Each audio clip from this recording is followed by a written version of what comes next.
Welcome, everyone, to the season premiere of Season 5 of Love, My Sheep. I am your host, Miss Sadia, and I am so excited to start this season titled Faith, the Elusive Companion in Grief.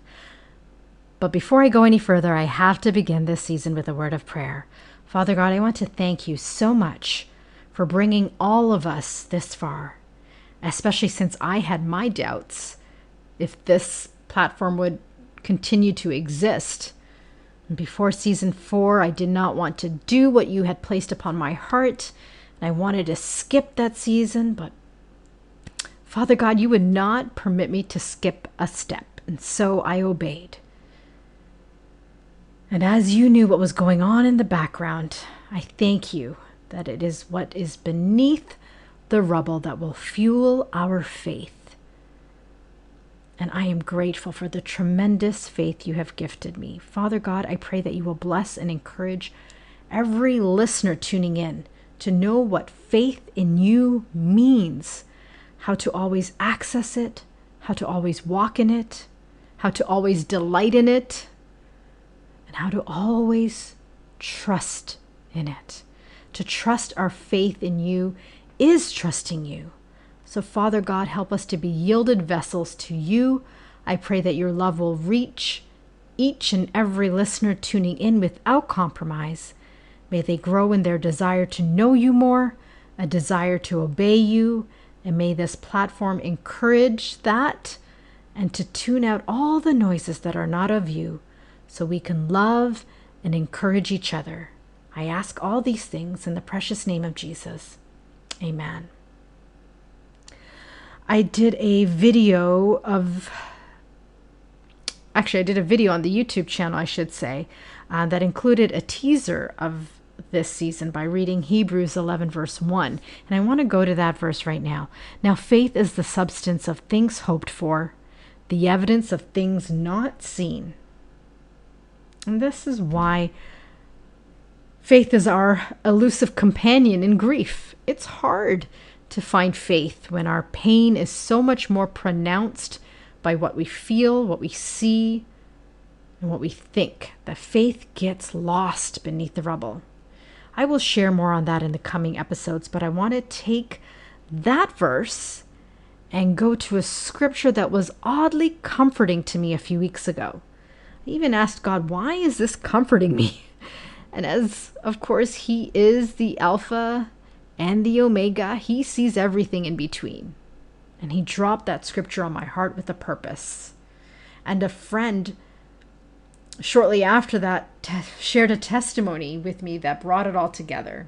So let's begin with the scripture, which is Matthew 13, verses 53 to 58. When Jesus had finished these parables, He moved on from there. Coming to His hometown, He began teaching the people in their synagogue, and they were amazed. Where did this man get this wisdom and these miraculous powers? They asked.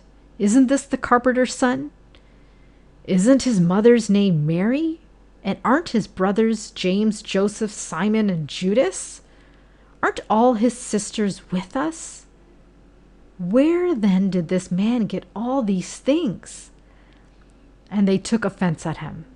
But Jesus said to them, a prophet is not without honor except in his own town and in his own home. And He did not do many miracles there because of their lack of faith. And then recently I began to meditate upon verse 58, which I will read again. And He did not do many miracles there because of their lack of faith. How important it is to have faith for God to work. God does not need to prove Himself, but we do need to prove our faith.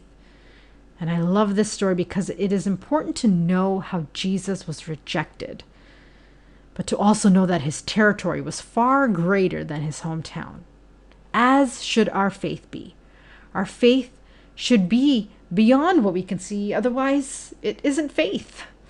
I have shared my testimony of stepping out in faith with this ministry. God guided every step, and when I attempted to listen to others or the norm, God stopped it. and reminded me that I am not doing this the way the world does it. Therefore, I have had to do many things that did not make sense. And that is what is required of us when we're walking in faith. Some time ago, someone asked me if I was waiting for God to drop an opportunity from the sky. And it is only by the grace of God that I kept my cool in the moment, because God knows it is my first and foremost desire to walk in the Spirit and not the flesh. But as far as that person's inquiry goes, what does Isaiah 43 verse 19 say? Behold, I will do a new thing. Now it shall spring forth. Shall you not know it? I will even make a road in the wilderness and rivers in the desert. Amen. To place parameters on that verse is placing parameters on how God can use us for his kingdom. The one who truly treats God as limitless is honored for such faith. And we see that in our heroes of faith in Hebrews 11. And God showed me that I am stepping into unknown territory. But what I was incredibly blessed with was the constant renovations in my life that I did not know I needed. Having faith also means willing to be physically alone for much of that journey of faith, which isn't easy in our respective grief journeys. But if you are blessed with supporters, that is great. But when God strips us of our resources to fully rely upon him, be ready for not only a testing of faith, but a testing of patience and a testing of trust in God in the process. How can we be patient and still have faith? I have found that I need God to constantly renovate my life, from people to activities, because what may even appear as good may only be good for a season. If anything I'm investing in is not bringing me closer to God in the long run, then why am I adding to my rubble?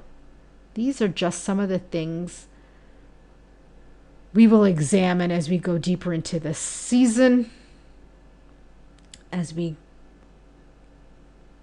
pray to the Lord to guide us. But if the Lord wants to take this in another direction, may he have his liberty to do so. Gracious Heavenly Father, I thank you for another opportunity to say thank you. You have blessed us with so much, and may your blessings be magnified and not just distract us from our rubble, but lighten our load. We are each called to take up our cross, to follow you, but we cannot bear it without you. We cannot bear it without hope. And as your word says, faith is the substance of things hoped for. So Lord, help our faith, help our patience, help us to trust you more and more so we can walk in obedience to you. For you alone are our only hope. To you be all the glory, honor, and praise. In Jesus' name, amen. Until next time, know that I love you and the Lord loves you the most.